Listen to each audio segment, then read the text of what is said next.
Good evening, my pilots. Today I will be entertaining you by reciting the prime numbers. Let's begin. 2, 3, 5, 7, 11, 13, 17, 19, 23, 29, 31. Okay, that's enough. You're still watching, honestly. Good for you. You get determined. You got that determination. Alright, so now it's a fog level. It's very foggy. We got a pool with fog. Don't need the tall nuts because there's no enemies that jump.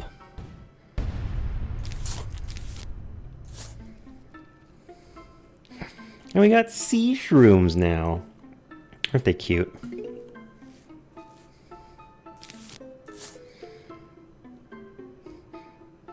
I like that the prime numbers are sort of like code in a lot of science fiction for greetings. My species is, you know, mathematically advanced to like a minimum levels. I mean, like if you were going to try and talk to an alien race that you knew nothing about, but you wanted to and like you had no knowledge of a shared language or code or method of communication, but you wanted to tell them, hey, we do math. Like, we math the shit out of some math over here on Earth, yo. You could just send them a series of pulses that lists the prime numbers. Fucking boom. I think they do that in several different science fiction movies. And I think that's on the Voyager record too, if I remember correctly. Voyager being the deep space probe that we sent out past, I believe past Pluto back. It was launched back in the 70s and past Pluto in the 90s, I want to say. I don't actually know offhand. But it had a gold inscribed record on it that was intended to be communication for... intended to be a method of communication with any advanced life form that might find it. So we put the prime numbers on there at the start to be like, hey look, we're a real species, I promise. We do math and everything. Please take us seriously. Please please be our space friend. So the fog levels, with how consistent my placement is, you really can't. I really hardly do anything differently. It does make the ability to use a spud mine or a tangle kelp early on a lot worse. Just because you don't know what lane they should be in. Also, considering that these guys are free, we're just gonna keep sticking them out here in the fog, even when we got extras. If they get eaten, they get eaten. It's fine.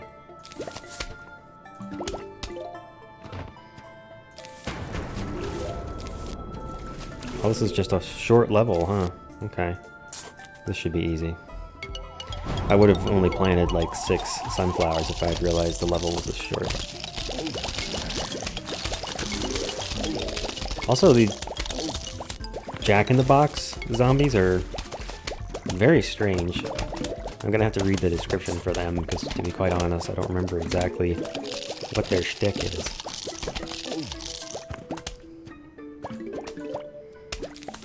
And I'm sure it's something weird. Oh, there we go. We got the Bloom and Doom Seed Co. Plantern. There's a little guy in there. He's got a face. Lights up an area, letting you see through the fog. Cool. I think that record also had... Hang on, let me look at this guy. Jack in the Box explodes. Okay. When, though? Is it only when the time runs out? Because he eats plants just fine. When he runs into them, it doesn't go off. I don't know. Anyway. Take your free plants. Take your new plant. We'll take, got some tough zombies here. We'll take some of those. We'd take a hypno shroom. Could be fun. Still no pole vaulters, so that's good. We'll take a kelp, too. With the shrooms being free, there's not as much value on an early spud mine. But yeah, I think that record, it might have had the prime numbers, or maybe I'm confusing it with a different probe, because we've sent a few out. But one of them, they inscribed on it basically a tiny drawing of a hydrogen molecule, which they figured, like, it's the most plentiful element in the universe, and it's also the simplest element. So, like, here, we'll draw a hydrogen thing, and then I believe that they used that to define a unit of measurement so that they could then basically put a star chart on there telling whoever found it where Earth is. Isn't that wild? And there's like a drawing for the center of the Milky Way galaxy pointed out, and then like lines and notes saying it's like this many I think it's like distances from, oh, I forget. It's like if you're trying to build something from the most primitive, like I did not take lily pads. This will be bad. All right, we're gonna need to go heavy on the kelp because, yeah. No lily pads is a bad call.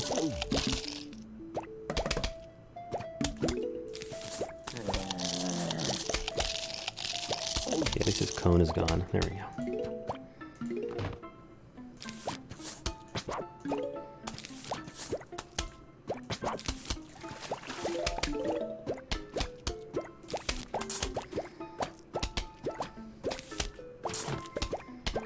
Yeah, without lily pads, we're gonna have a bad time. We're gonna have to fill the center row with kelp, I think. It also means I have less room for sunflowers. I don't know if that's gonna be the limiting factor out here, to be honest. I think the speed at which I can refresh the kelp is what's gonna come down.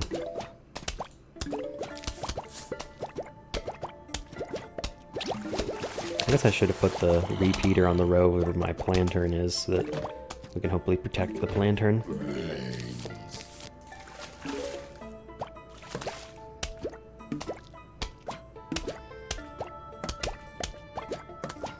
Yep, cone zombie's gonna eat a kelp. It's annoying, but okay.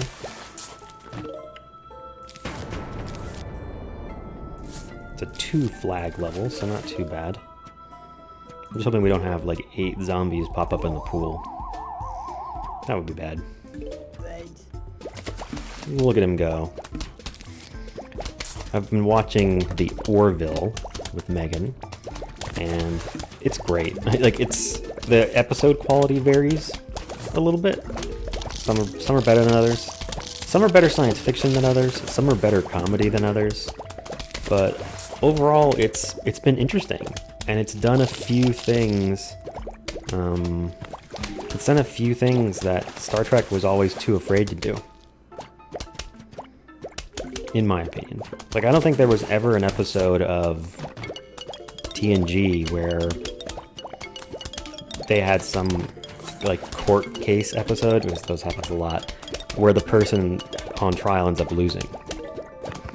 Or the philosophical point that they were arguing ends up being overruled. Like in the episode Measure of a Man, which involves no men and no measuring. Well, there's some men, but no measuring, unfortunately. you get Data essentially trying to prove that he's a sentient being who deserves to have rights. And the episode, it revolves around a sort of a court case where Picard is arguing for Data's rights, and Riker ends up getting shanghaied into being the prosecutor and essentially has to argue against his friend and say, you know, he's only a machine. He's not a person. He shouldn't have rights, blah, blah, blah. And of course, at the end of the episode, they conclude that Data is absolutely, you know, a person and should have rights. To no one's surprise watching. But the way that the arguments are made is interesting. And the way that the episode carries itself with like an air of sincerity and in trying to address like what's a very heavy topic of essentially talking about slavery. It's like, well, if he's an artificial life form and we use him for dangerous situations that we don't want to send an organic life form in, like, isn't he just like basically a slave? And isn't that fucked up? Like, obviously fucked up. And that's the conclusion in the episode, is that, yeah, if we don't treat Data like a person, we're essentially dooming all artificial life forms to a life of servitude and having no fucking rights. We got the cactus. They can stand up tall and shoot balloon zombies. He float. The cactus shoots spikes that pop balloons. Bloop. So we'll bring him. We'll bring the planterns to Tangle Kelp, I like. Let's bring lily pads this time, huh? Yeah, let's do that. Ugh. So dumb. Although, you can see, to be fair, how good the free shrooms are if you just pay attention to the cooldown and keep putting them in play. They basically held the middle by themselves with just a couple kelp helping out. The annoying thing with these cactus plants is that they're kind of expensive, they're not very powerful, and in order for them to effectively stop balloon zombies, you have to have one in every lane. So they kind of just take up a lot of space and aren't a very impressive unit overall. Well, you know, what you gonna do? They can't all be repeaters. But yeah, this is minor spoilers for the Orville following, that there's an episode in the first season, early on, where there's that court case type plot. One person thinks that this should happen, and another thinks that should happen, and they argue about what's right and what's wrong, what's moral, what's ethical, and what should be done. And they have the same logical and philosophical arguments.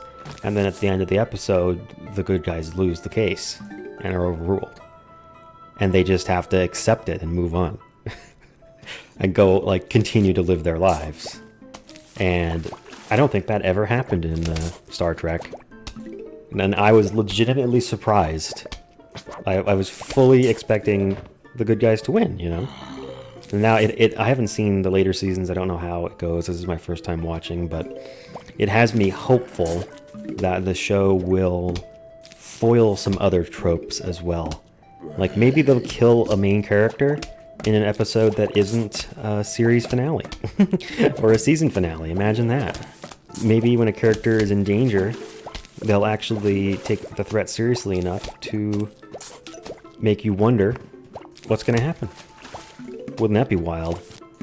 Whereas in most shows, you know that it's syndicated television and that the status quo will hold. At least that's the case for Star Trek type shows. So, what the fuck? That's not what I want. Just like, brain fart.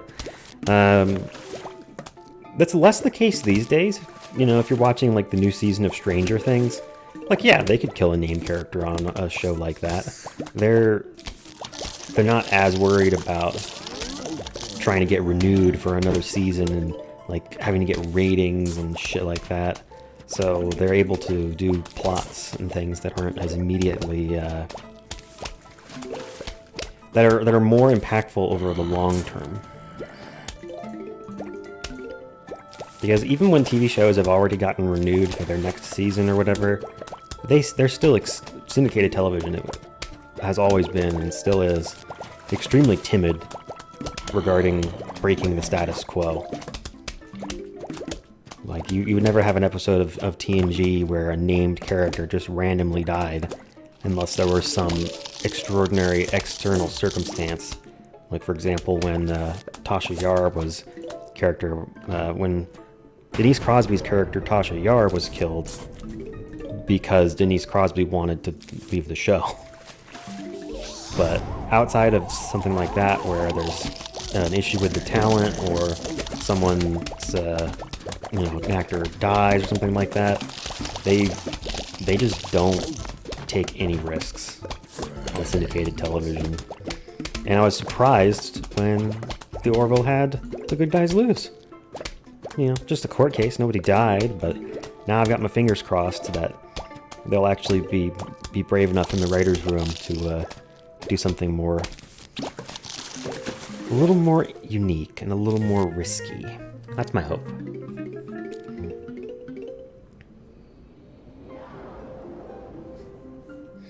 We got the blower. It's a clover. That's a fan. It's a blower. Blows away all balloon zombies and fog. Now we never, ever, ever have to buy the cactus again because the blower is just better. Granted, it's only one use, but it blows away fog and all balloon zombies on screen. Dolphin Rider. All right. Let me get a basic setup there. Do this. And then what else do we want?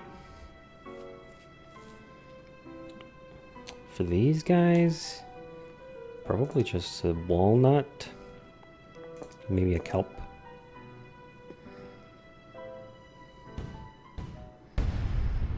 These free mushrooms kind of automatically take 2 of your 8 slots away, so it makes your options feel a lot more limited on the night levels. So we're really just trying to get by with these, which is fine. We can do it. Yeah, if you've watched The Orville, let me know what you thought of it. It's written by, I think it's written and produced by Seth MacFarlane, who's known for making Family Guy. He's done other shows as well, but I think that's the one most people would know him from. So, luckily, and it seems so far there hasn't been a whole lot of Family Guy-esque humor. Although the show definitely has a sense of humor, and I think that it needs to. Like, TNG even, which in my opinion is like the epitome of what a Star Trek type show is. It's TNG, which is the Next Generation, if you don't know. That show definitely had a sense of humor. They took serious topics seriously, but when things were less serious, they'd make jokes. Like the episode where Data is, I think he's experimenting with dreaming, and he's worried because he's sleepwalking, and he's afraid that he might hurt his cat while he's sleepwalking. So he has to be, confined, and in the meantime, he asks Lieutenant Worf, the Klingon, to watch his cat for him. And there's this whole exchange where he's telling Worf how to take care of a cat. And it becomes more and more clear that Worf is like, this animal will be alive when you get back. That is all I can promise. He says, I think Data says to him, oh, he eats from the replicator feline nutritional supplement number 8 or something like that. And then Worf is like, I understand. And then Data's like, oh, and you'll need to fill his water dish, twice a day. And Worf is like, understood. And then he's like, oh, and talk to him. And Worf just kind of looks at him like, huh? And Data's like, tell him he is a good cat. Tell him he is a pretty kitty. And Worf is just like, I will feed him. It's like Such a good sense of humor. It's great. So I welcome those kind of comedic moments in otherwise serious shows. It's when the shows get a little too... If they start to get campy and no longer take the serious things seriously, then it just kind of becomes like another fluff comedy. But so far, the Orville hasn't strayed too far in that direction, which I'm happy about.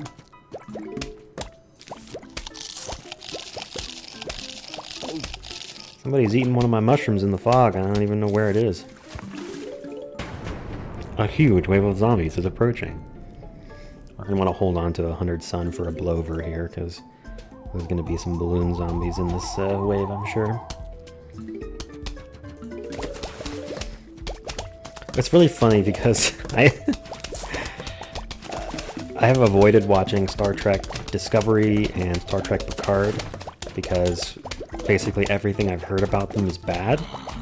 In fact, apparently the plotline of one of those shows directly invalidates the result of the court case that I previously described in Measure of a Man, because they now have synthetic life forms that are basically slaves. And so the whole debate that they had in that episode about how, you know, we can't do this because it would be making them slaves, but I guess they changed their mind at some point, which just fucking sucks. Especially considering the Federation was always supposed to be like a... how did he get snared by that? That was nice. The idea of Star Trek as a future is that it was meant to be a bright timeline. It was supposed to be a utopian type of future rather than a dystopian one. Trying not to be too pessimistic about things. You know, people get along with each other, at least among humanity. There's no, like, racism. The capitalist system has been destroyed, and with replicators, there's no longer scarcity. No one lives in poverty. There's no starving children in the streets. Hell, you don't even have to have a job if you don't want to. Like, we've gone back to a society where independent artists can do their art without having to worry about being able to put food on the table at night. Stuff like that.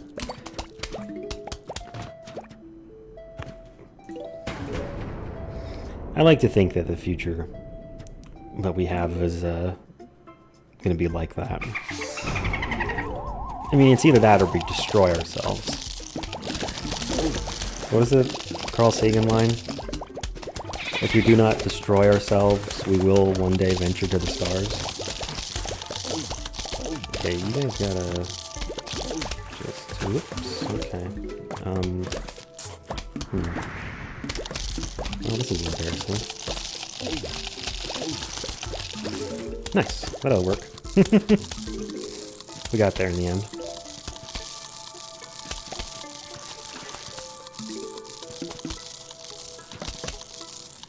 Put another Kelpie on there and it'll eat one of those two at least. So I can get the time. Oh my god. No! No, dude!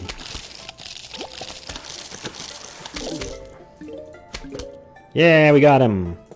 That's close. I mean, the lawnmower would have killed the last guy, but still. We got a taco! You found a taco! What are you gonna do with the taco? You found my magic taco. Fuck you, Dave. Also, he's got some new stuff in stock. We're gonna buy... Oh, I like cat o' nine tails. Practice on your lily pads to turn them into cattails. Cattails can attack any lane and take down balloon zombies.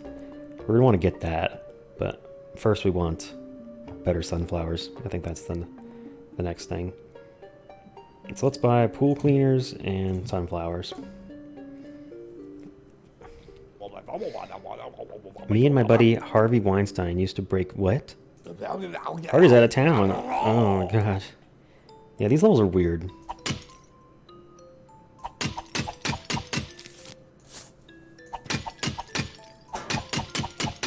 You, like, pop the vases to let the zombies out.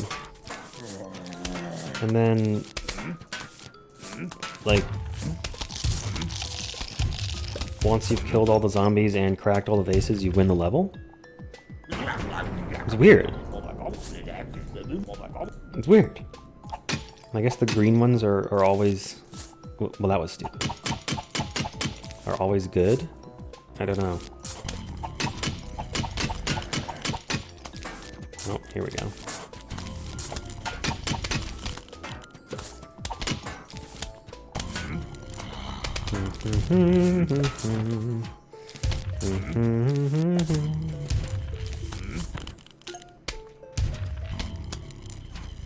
They give you so many plants compared to how many zombies are out there that you can pretty much just crack all of them and be fine. Like, boom, that'll be enough for that row. That'll, okay, that's fine too, I guess. Turn him around. Alright, looks like some of these rows... Oops. Damn it, I keep doing that.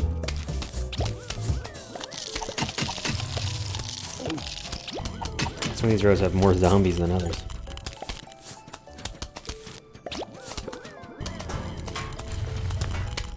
Uh-oh. I don't know if this is gonna work. We might lose. These two ones that got turned around are both behind everybody else. Yeah, this isn't good. Oh my god, he's shielding the other one.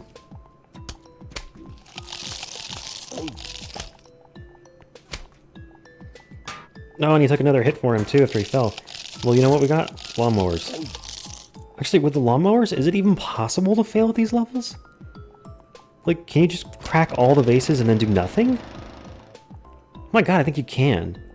Wow, what a terrible design. I never realized that before. You could literally just pop all the vases, and then as soon as the first guy got over, it would clear all the lanes. Like, ugh, anyway. Split P. Shoots V's forward and backward. Yeah, these are weird. But we're about to get an enemy that starts from the left, just to fuck with us. So this guy with the mining helmet. So we're gonna need these. We'll bring our split peas, our free stuff. With that, we don't have any balloons. So if we want to get rid of the fog, we can just do this. And then I think walnuts. Yeah, let's do that. I wish the split pea fired 2 forward and 1 back. Like, that would be better. But, you know. Beggars can't be choosers, I guess. The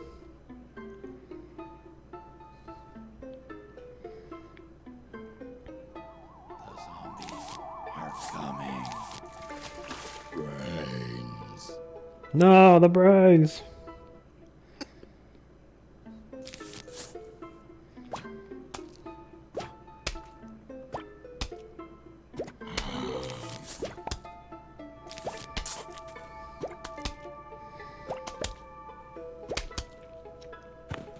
But this guy actually, he's like a repeater facing left, but it's a single P in front. If he was the other way around, he'd be a lot stronger because he'd fire 2 forward, but I mean, I'd pay $2.25 for that, if that's the going rate, to get a guy stuck to the back of your head. 25 more sun. I'll do it. Brains.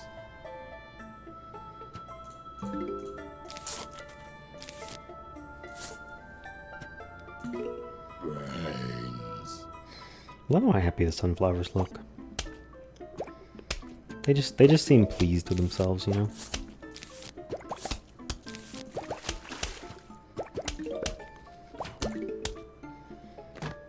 Brains.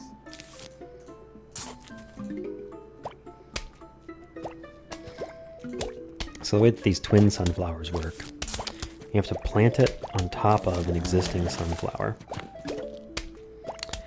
And then it turns into a twin sunflower, which will produce double sun each time it produces sun. So it ends up being a 200 sun investment total, and it takes 2 of your plant slots. But the double sun is pretty nice in a long level, because in those long levels, you tend to want lots of rows of firing plants. Puzzle mode unlocked. Ooh. And not so many sunflowers. You can avoid it.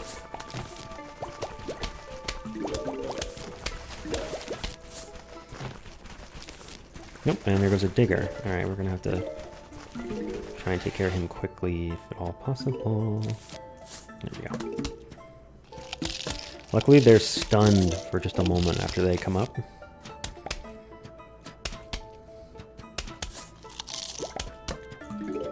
Had to wait a second there because I didn't want the sunflower I put down to immediately get eaten again. Yeah. And the twin sunflowers have a pretty slow recharge too, so that kind of stinks.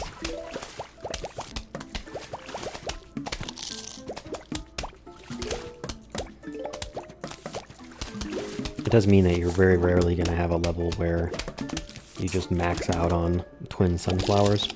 I usually will just plant between 6 and 8, or fewer. For a level this short, we probably didn't even need to bring them. Again, they're an item from the shop, so they're never really required for a level. Interestingly, I think that the split peas only ever should be on ground lanes, not pool lane. Because as far as I'm aware, there's no split pea that goes through water.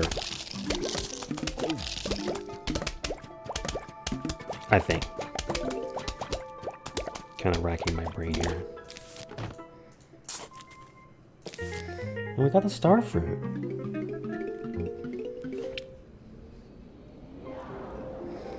Shoot stars in 5 directions. Straight up and straight down, backwards, and forward diagonally as well.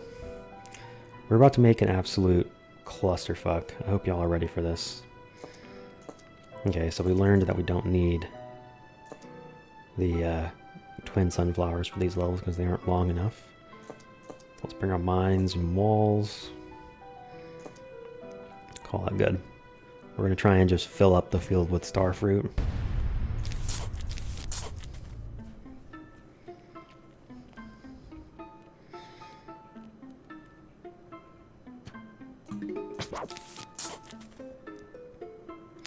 These guys are one of my favorite ones, even though they're not particularly useful.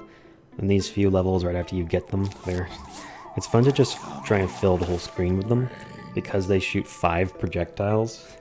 It ends up being a total mess, just with stuff flying everywhere, but that's fun.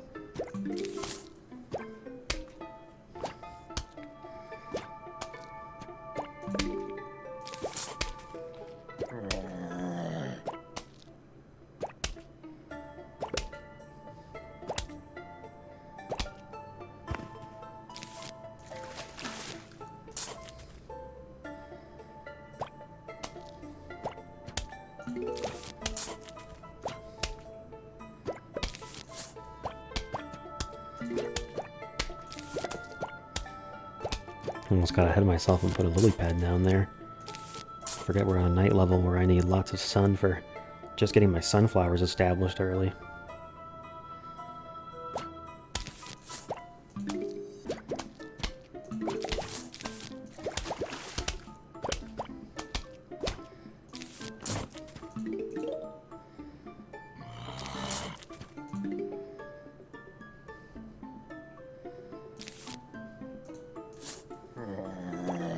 For a lot of these levels in the fog, I don't even bother bringing a plant that removes fog, just because they're often just not needed. If you're building a solid wall of enemies, or of plants, knowing what's coming is not something you need. Just putting down the plants as quickly and as efficiently as you can, and filling the whole screen with them is generally going to be the right play.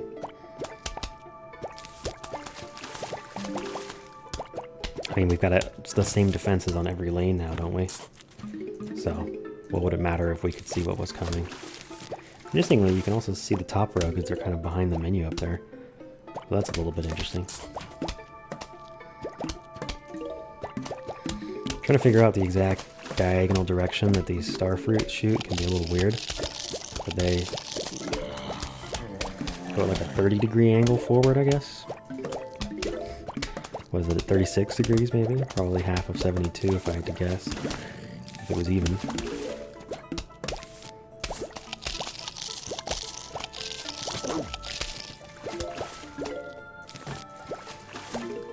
The fact that they fire to the sides is not super useful, but it is fun.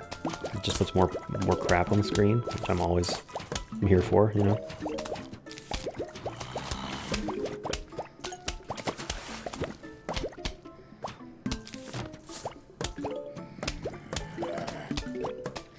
I suppose you could try and build like a choke point where the plants on one side are further up than the plants on the other, but I think just filling the entire screen with plants is probably better than that. So I'm gonna do that, you know.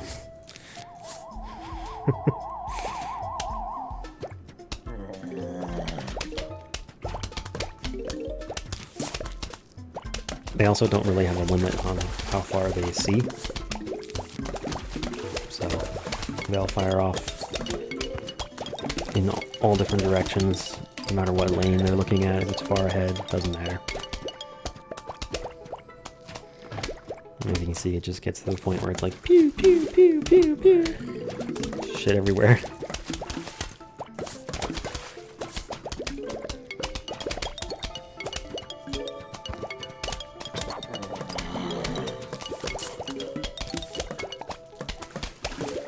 The difficulty at this point becomes finding an open place where you can put some of these plants. The fog, weirdly, because the coins land on top of it, it's actually easier to find coins in the fog than elsewhere.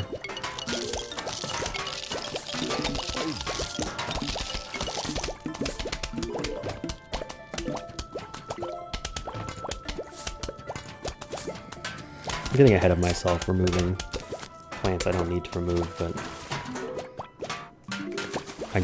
it's not going to matter. We've got probably enough plants on the field already to win outright, so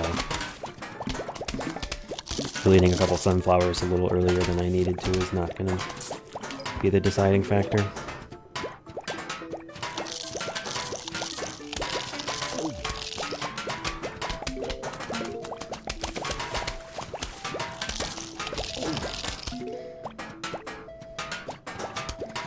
Look at him go. Does this level not have any of the digging enemies? Because I haven't seen any come around from the back yet. Which is a little weird. A huge wave of zombies is approaching. Cool. Final wave. It's just fucking chaos on the screen. There's a digger. He's like me. He's a digger. And again, Jurassic Park, the most quotable movie of all time.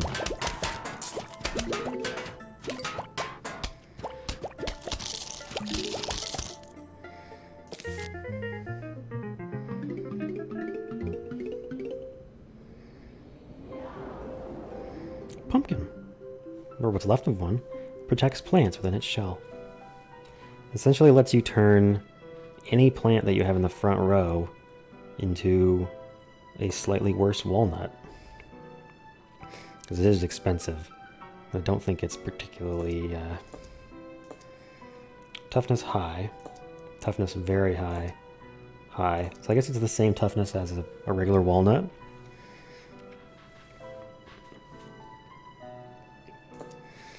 So, you know, it's okay. Pogo zombies are annoying. We don't have a good solution for them yet. It's fine. Let's see here. I'm trying to decide what strategy I want to employ.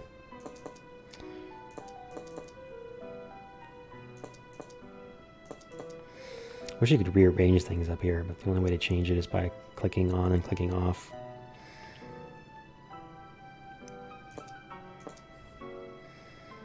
Let's do... How do we want to deal with Pogo Guy? We need a plant that can insta-kill. Let's go jalapeno.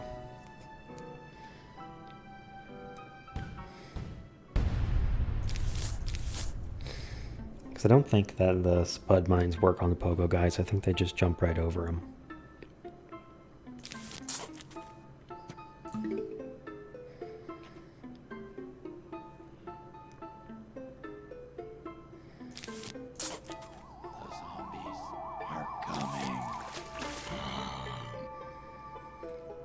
I've come for your pickle.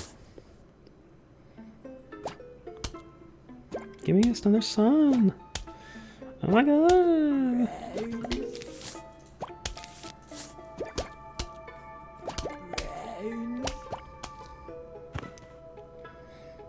Brains.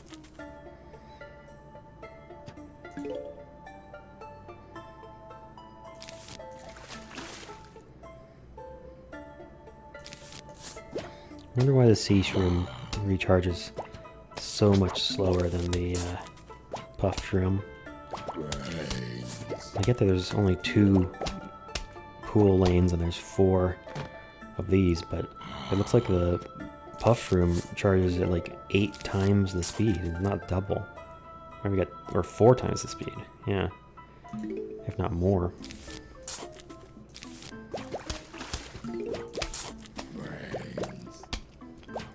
So what's up with that, huh, Nintendo? Yes, I know Nintendo didn't make this game. This was made by PopCap, back before they got acquired by EA.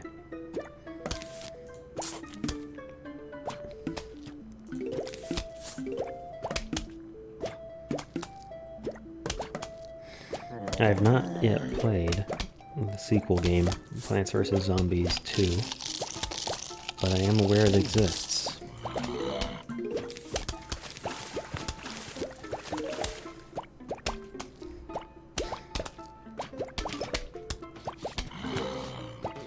Interesting thing with the pumpkins, you don't actually have to have a plant inside of them. Oh, well, he's just gonna walk right in. Cool. Oh, that was a little late. Alright, cool. Just punted. No big deal. We'll get him next time, boys.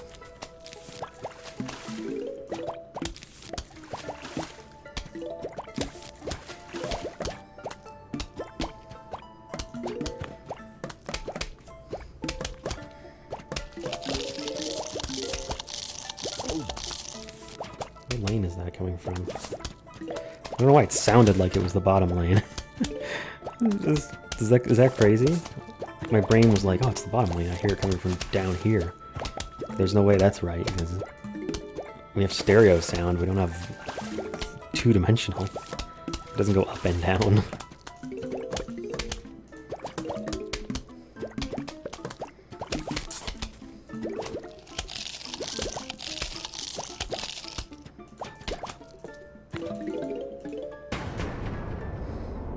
Huge wave already, eh? This definitely wasn't a long enough level for twin sunflowers to be worth bringing.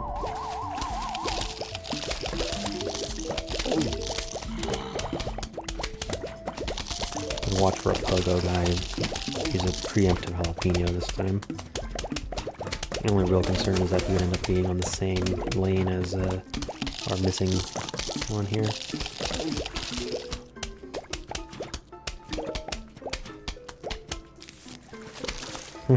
You are protected, my friend.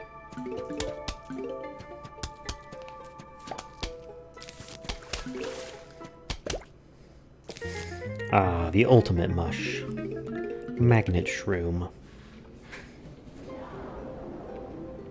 Removes helmets and other metal objects from zombies. It pulls away buckets, helmets, screen doors, pogo sticks, all kinds of good stuff. So this is going to be a level where we bring the weird boys.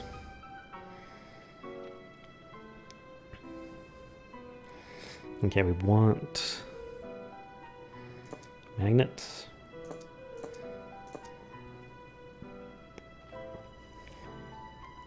We need some kind of pea shooter. I don't know if walls will be super useful. Maybe it's a Spud Mine level. Spud Mine Kelpie level. You haven't chosen any plants that fight off balloon zombies. Ugh, okay. I guess I have to bring a cactus instead of the repeater. It's fine. With these free shrooms, the cactus is less of an absolute disappointment to its mother.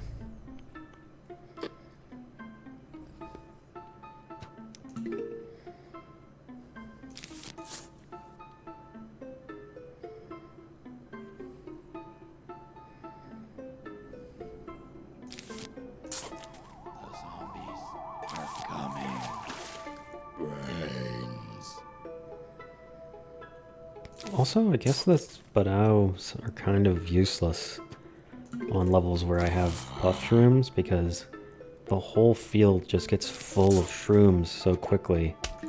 I don't ever have an open lane that I just put a Spud Mine in. Didn't really think of that.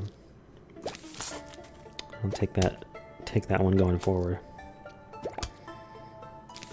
Yeah, it looks like this thing recharges like 6 times faster than the sea shroom recharges 6 times slower than the puff shroom.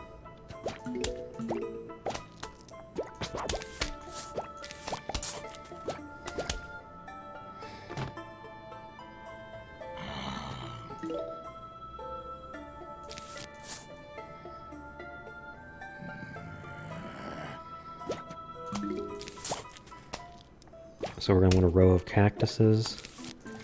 We're going to want some magnets out front to pull buckets off of people.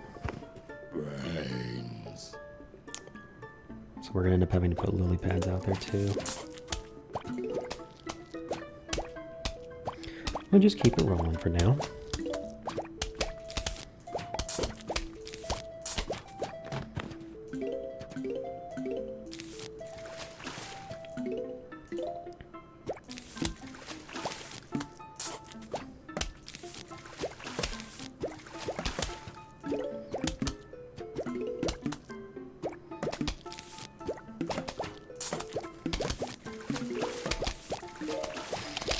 Some of these levels, the fog rolls in so far that placing your frontmost shrooms is kind of just clicking around until you hit a lane that's got an empty space.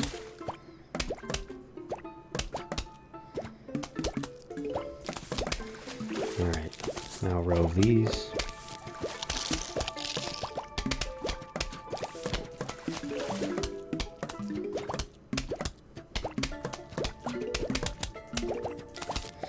I don't know why the cactus was a plant that we were given for a night level, but there it is.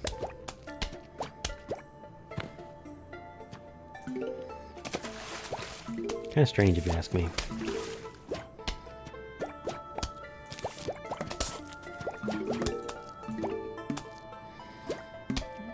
But you know what? We'll take it. I'm gonna replace all the plants on this row with magnets. Because it's the last row I can consistently see well enough to hit.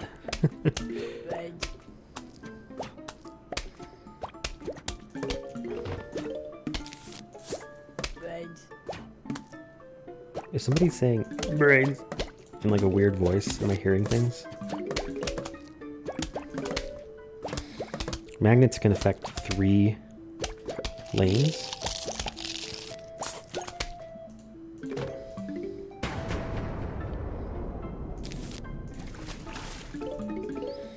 So hopefully, the couple we've got, we'll be able to pull items off of these guys.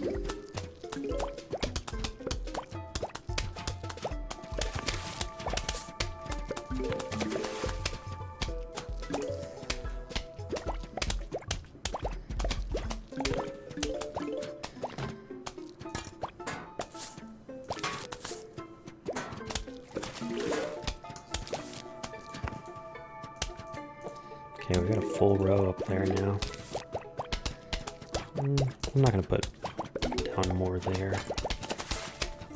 I'm gonna focus on these lanes where I can get more cactuses down and protect my magnets, hopefully.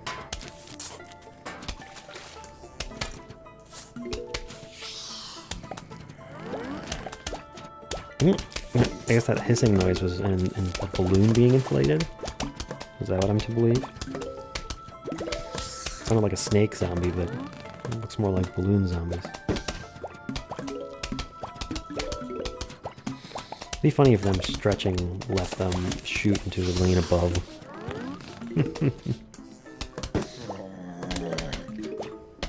Sort of breaking the fourth wall.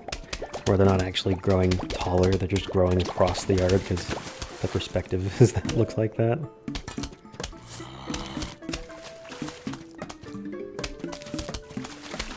I think all my magnets are still out there.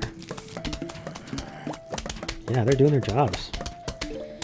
It's hard to tell because you can't see a damn thing, but you do need to have the magnets out in the front. Watch and see if this guy's bucket gets pulled away. Yep, there it goes. And now he'll go down a lot more easily without his armor.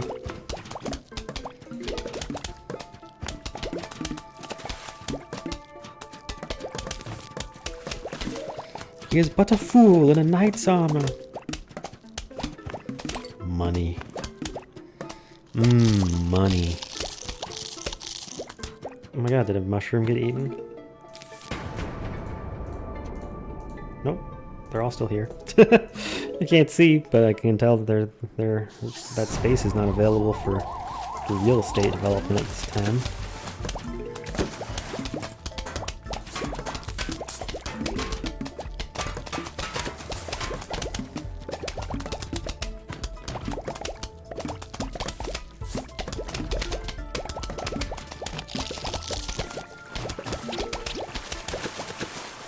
Voila! C'est magnifique. Hello, this is your mother. Please come over to my house for meatloaf. Why is that in quotes? Leave your front door open and your lawn unguarded. And sincerely, Mom, not the... Do they think... Why is it... Do the zombies think I'm fucking my mom? What the hell? Why is this in quotes? Meatloaf? Are we watching, like, a documentary on... Robert Paulson? Like, what? Meatloaf? Wow, it gets so dark all of a sudden. This can't be good. Oh, shit. Yep, this is a level where we just get flashes of visibility. And it's also one of these scrolly levels.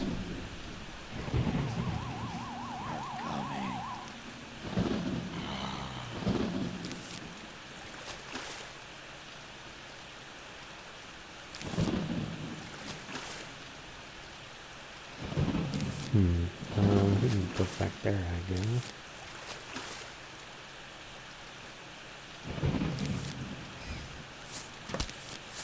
I think a split pea in the middle with a pumpkin around it is probably fine. Maybe I should have put it in front of those guys. I don't actually know. I wonder if that would have been better.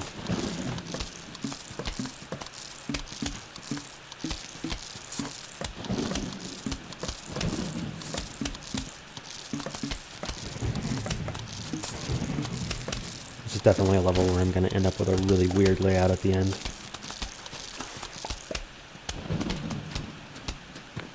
There's a zombie on your lawn. Mostly considering that the spit please? No, swallow please. Excuse me? The split peas kind of want to be part way up their lane. Alright, we don't want to double up on cactus. I'm gonna check. Yeah.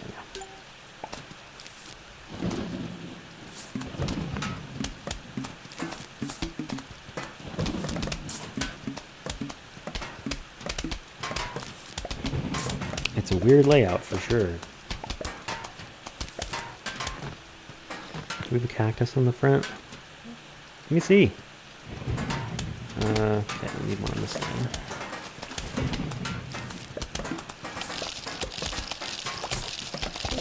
The magnet shroom behind somebody with a pumpkin around him. Trying to keep him safe.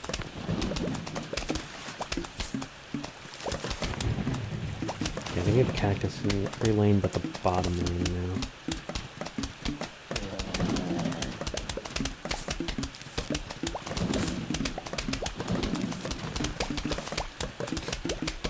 The weird lighting is on this level is so strange.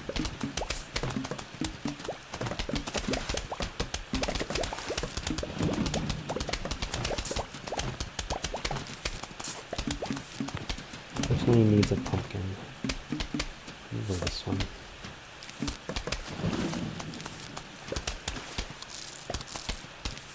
Yep, I was right about this level being one where we end up with a very weird pattern of plants.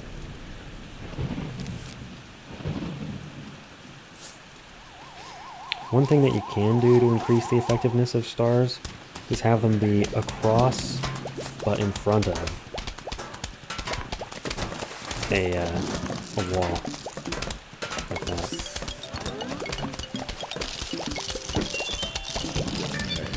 Oh, diamond. Okay, thanks.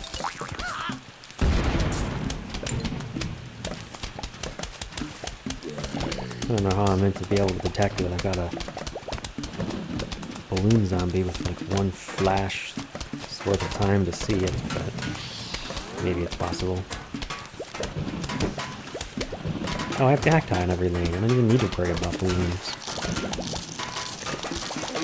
Also, apparently English is a malleable enough language that both cacti and cactuses are both considered vowel pluralizations of the word cactus. Hopefully I got that split through. Yeah! Trying to move that first. No.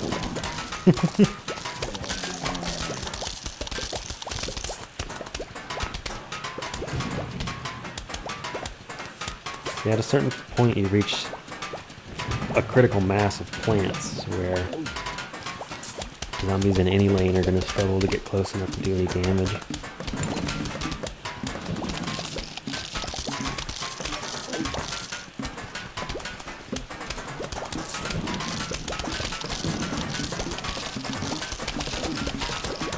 It's supposed to make for thrilling viewing.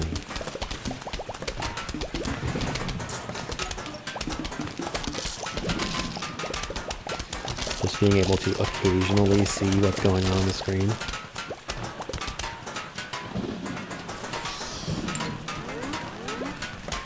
It would be cool if the cactus had an additional ability where when it was being eaten, it did damage to the zombies. Because that would make sense, right? It's like, oh, you bit a cactus. Like, that should deal some damage, bro. I want to put the magnet shroom down, but I want to, yeah. Boom, make him safe. That appears to be a weak lane. Oh, probably because we have three. 3 star fruit. Let's just do this.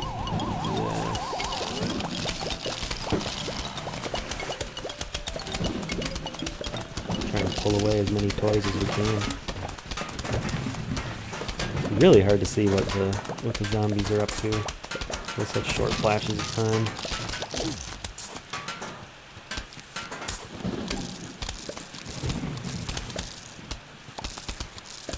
You know, I think we did all right.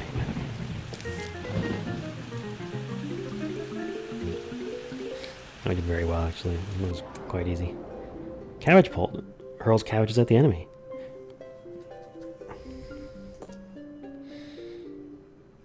There's a zombie on your roof. So, because the roof is at a slope, we cannot use the pea shooters, because they'll just hit the ground right in front of them. We gotta use cabbage bolts. So in the next episode, we'll head into the roof levels. This is the final area. Once we're done up here, we're fighting the final boss. And then we're doing challenge mode stuff. Thank you guys so much for watching, and I'll see you next time.